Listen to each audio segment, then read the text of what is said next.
great game para sa komunidad ng Exile. May chance pa, so twice to beat advantage.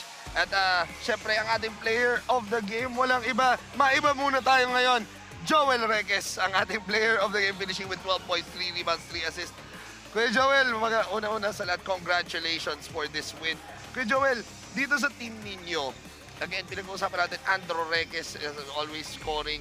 Tapos may Similia, may Mar Reyes. Pero ano ba ang difference na nadadala ng isang Joel Reques para sa koponan ng Exile? Sabi kasi sa amin ni Coach, basta hugutin kami, give all our best daw. So, yun lang. Kahit second stringer, third stringer, basta do your job, yun lang. Tsaka laging positive sa kasi nakakadagdag sa sa effort ng team. Boss Ray? Ayun, siyempre, alam mo, Joel, ang akala ko kapatid mo lang lagi ang previous play. Pero saludo ko sa pinakita mo. Alam mo, sa totoo lang, every time na napapanood kita, parang walang up to yung taong to eh. Ang bilis na makbo, yung mga shooting niya, perimeter niya, depensa niya. So, ano ba ang sekreto ng katulad mo? Thanks pala, Boss Ray. Sa akin kasi, lang, Boss, sipag lang talaga. Workout lang, tas ensayo. Tas, yun nga, disiplina sa sarili. Wow, kaya ako naitanong yon. Alam mo bakit? Kasi marami nanonood sa atin ng live na 40 up, 45 up. So gusto ko lang na makuha nila yung katulad. Ito, linawin na natin sa lahat kasi galing na sa amin to.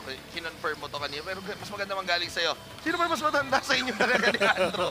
Ikaw o siya? Ako po yung matanda, 47 na po. Yeah, 47 years old. Pero hindi mo ang 47. Ang magic bunot ng Exile, bibigyan kita ng chance ba? Dahil meron na lamang kayong dalawang game days remaining. At may chance pa kayo sa twice to beat. Go ahead and greet the fans at anyayaan mo sila sa mga susunod pa laro ng Exile. Okay. Unang-unang salamat sa may sa taas dahil binigyan kami ng lakas manalo ngayon. At saka wala pong na-injured both teams na ilaro na maayos, na itawid. Sa management ng team namin kay Boss Joey, sa G-Tour, sa Exile Management 0107, at saka sa Exile Brotherhood. Tsaka sa wife ko pala, nanonood niya yan, Maylin.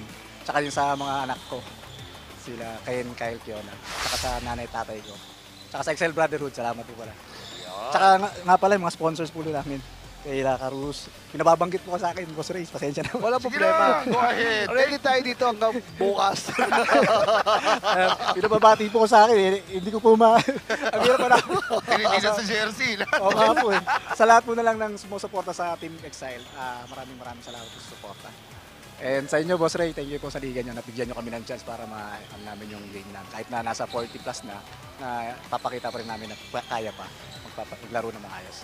Salamat po. And who would say na 47 years old ang isang Joel Reques? Again, congratulations, Joel, for a job well done. And again,